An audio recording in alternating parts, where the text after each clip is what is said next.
Ito guys, manood tayo. May ano rito, nagko-complain yung mga workers sa pagkain dahil maraming na-hospital. Maraming na-hospital guys. Ayan. Magsalita ka, Wes.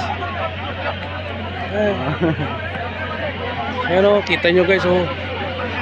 Almost 500 na tao yan nagko-complain.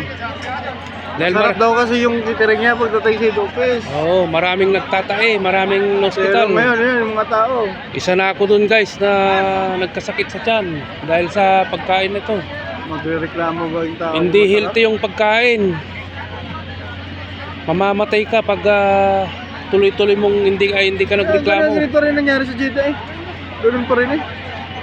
Yun guys, oh, daming Hindi tao. na solusyonan sa Jeddah nga.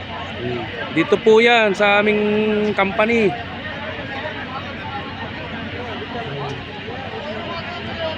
Daming tao. Zoom natin konti. Yan o.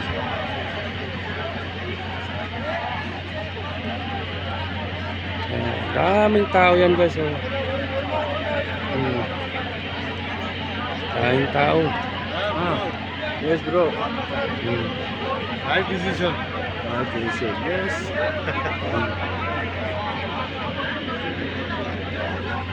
This only eating here at Kachar food. It's already bad for our health. It's really bad for our health. We are working direction night every day. If you breathe like this, you will die. Kawawa kasi yung mga workers guys. Grabe init. Tapos grabe trabaho, tapos ganyan ang papakain. Puro mantika ang nalalasahan. Grabe ang mantika. Saka nakakita na po kayo ng kahit tanghalian, hapunan, sinangag. Puro sinangag. Recook. Ano yun yung mga sobrang pagkain niluluto ulit para sa susunod na naman na kainan. Yan. Maraming nagtae, maraming nagdiarrhea. Yan sila guys, oh, dahil nagrereklamo.